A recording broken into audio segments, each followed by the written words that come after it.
Shalom Aleichem, this is Rabbi Kovacs, and for Shabbat Tzav, Mishnah Yomi is in chapter 10 of Nedarim, Mishnah Het, the 8th and final Mishnah in this chapter, and we'll be learning the beginning of the final chapter of Nedarim soon. Hafaret Nedarim Kol Hayom, the annulment of Nedarim by the father or the husband is the entire day. Now the Mishnah explains, Yesh B'devar Lahakil Ulachachmir. And this rule can be a leniency or a stringency.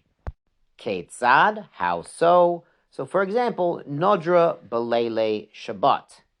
She made her neder during the night of Shabbat, Friday night. So maybe they're sitting down to have Kiddush on Friday night. Shabbos has already started, and she makes a vow abstaining from wine. That we'll see in the next chapter what kind of vows the father-husband can actually annul.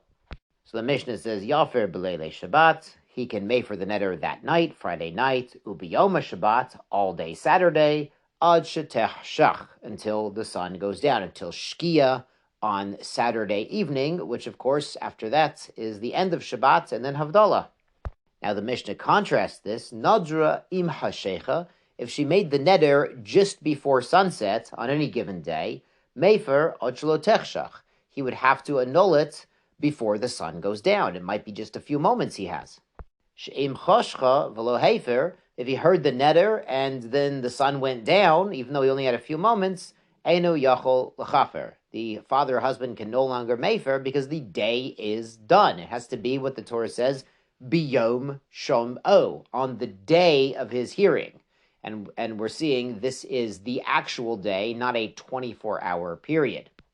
And the Gemara and the Mefarshim point out that we use the example Shabbat in the Mishnah to teach that the husband or the father can annul vows even on Shabbat, whereas a sage, if she goes to a sage to undo a neder or a shvua, if it's something related to Shabbat, then yes, it could be done on Shabbat if there's really a necessity, but you don't just go on Shabbat to annul a neder for a Tuesday. Let's go on to chapter 11, Mishnah Aleph. Ve'elu nedarim shehu mefer, and these are the vows that he, meaning either the husband or the father, is able to annul. As we mentioned in the last chapter, it's not every single vow, but it's vows that have some sort of self-deprivation or self-restriction, or vows that affect the relationship or the family unit.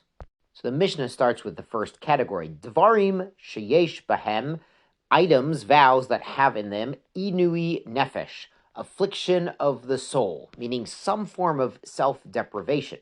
For example, im erchatz ve'im lo erchatz, if I bathe or if I do not bathe. Now the Mishnah is basically saying the same effect of the neder in two different ways. For example, if this young woman said, I'm making asur behana, I'm forbidding any benefit of bathing on myself, im erchatz, if I bathe. If I take a bath today, it will be my last bath. Or she's saying, or lo erchatz, I'm never going to bathe. I'm forbidding all of hana, all enjoyment of bathing, or forbidding myself to go to the bathhouse. So it's two ways of saying the same thing, that she's not going to bathe. Or im et kashet, im lo et kashet. Or if I adorn myself or I don't adorn myself. So again, she's saying if I put on makeup or jewelry or do my hair today, I never do it again. Or I will not, she could simply be saying, I will never do it again. I'm not going to do it. So the hana is forbidden to me. Amar Rabbi Yossi, and Rabbi Yossi qualifies, it says, Ein elu, these examples are not nidre unui nefesh. These are not vows of self-affliction. Now, obviously, a lack of bathing or a woman not putting on makeup and jewelry causes at least discomfort. You understand, all women at all ages want to be considered beautiful. You should tell them that they are. And a lack of bathing makes people feel uncomfortable. It might make the people next to them also feel uncomfortable. It's certainly a mitzvah bein adam l'chaveiro to bathe and be presentable. But even with no one around, it can cause some discomfort. So what Rabbi Yossi is really saying here is these things are a discomfort, but they don't rise to the level of self-affliction. If it's just for a day or two, maybe at the most, then it's sort of a temporary discomfort, but it's not really a self-affliction. However, Rabbi Yossi would agree that these are the other category. These are vows that are beino that affect relationships, either with the family or with the husband. Even one day of going without bathing or without beautification could, damage a relationship, even if it doesn't damage, cause real self-affliction. We'll continue with this theme and explore it some more tomorrow. Have a great Shabbos. Sei gesund.